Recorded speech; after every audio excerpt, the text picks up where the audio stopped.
Alberta Primetime with Michael Higgins. Welcome to Alberta Primetime. Ahead tonight, our politics panel on Pierre Poilievre's Battle River Crowfoot by-election victory. But first, front and center. It's not every day that a region like Red Deer gets to be, on The Amazing Race Canada. We were super excited when we found out that there was an opportunity for us to be a part of the conversation. The new season of Amazing Race Canada may have opened in Edmonton, but it quickly headed south into QE2, landing competitors in Red Deer, the show's first such visit to Alberta's third largest city, and surely a welcome development, no doubt, for the Mayor of Red Deer, who joins us now, Mayor Ken Johnston. Good to see you, sir. Michael, always a pleasure to be a part of your show, and thank you for mentioning The Amazing Race, so go straight ahead. Well, okay, and we have lots to discuss, but maybe let's touch quickly on that first episode of Amazing Race Canada. The production team partnering with Tourism Red Deer. What's the payoff of landing in the national spotlight like that? Well, it certainly isn't the first time Red Deer's landed in the national spotlight, but more usually for sporting events, national championships, those kinds of things. I think what we really offered to the national stage was a glimpse of the incredible offering Red Deer has, not just from a beauty perspective or environmental perspective, but from the opportunity to enjoy the amenities that we had and so on. Great features on our trail systems, great features on Canyon, the ski facility, and so on.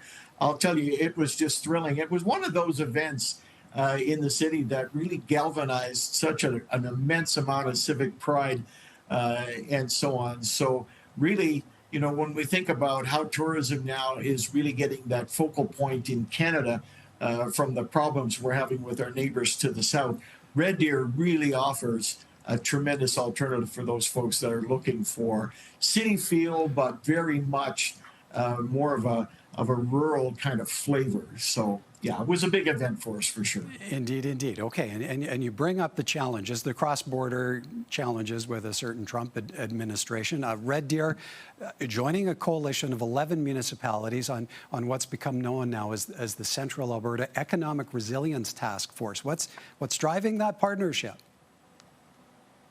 Well, more than anything, it's the realization that we can't depend and certainly can't hang, our futures, if you will, on a trading partner, and not just a trading partner, but in other areas such as defense and cross-border and so on. We just simply can't depend on the United States the way that we have. In many ways, and I've said this before, the wake-up call that Mr. Trump gave us early in his mandate has proven, I think, very, very positive for us, not just in Red Deer and not just in Alberta, but just right across the country. Frankly, I think we've been under-hitting our potential for a number of years, and this particular approach by the United States is really enabling us to see what our strengths are, what we're capable of in markets other than the United States, and indeed even setting our own parameters between provinces and interprovincial trade, those kinds of things. So it's an exciting time. Is it a time of uncertainty? Yes, for sure. Are there some bumps in the road? Yes. But, we're committed to nation building, provincial building, city building, more so than any other time, Michael, that I've seen. Certainly in my lifetime. So it's an exciting time. Oh, you bring up city building. Now, downtown revitalization also on the radar in a big way this summer. What are you asking of Red Deer residents, and what's hanging in the balance in that regard?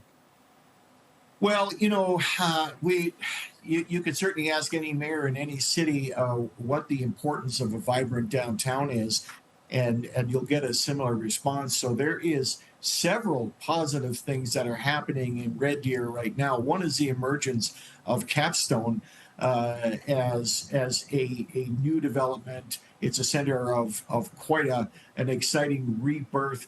And also, we've done a couple of things. One is we have taken a new approach to economic development itself, and also to how we are positioning our downtown for growth.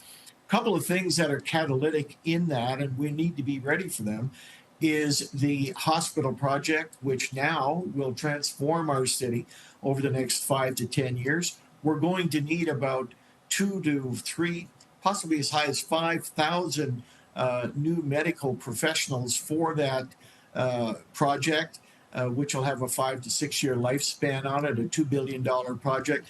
This will spill over, obviously, into our downtown, and we need to be ready for that. So it's an exciting time again for the city. I call it, frankly, I call it Red Deer's decade. This next decade in our city's history, and I would argue in our province's history, will see Red Deer squarely in the middle of it. That's a fact. All right. Well, we need to point out you've made a decision not to seek a second term as mayor. So with retirement from public life looming after 12 years in Yes. municipal politics in Red Deer, how are you reflecting on the accomplishments, the challenges of the past 4 years during your time in the mayor's chair? Well, great question. You know, when you look at it, you kind of wonder how fast 4 years can go.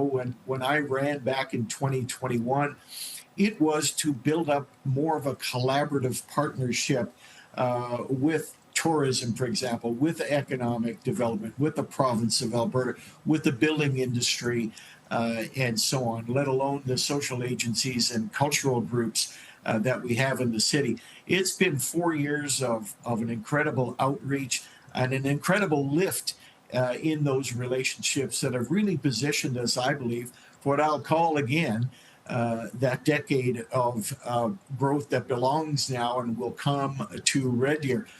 It's been an extraordinary journey. It's been an incredible privilege.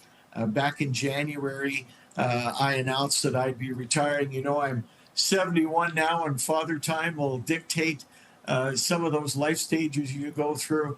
I'm grateful for the 12 years I had. I'm grateful for the privilege that Red Deer gave me, and I'll still be active in the community, to say the very least.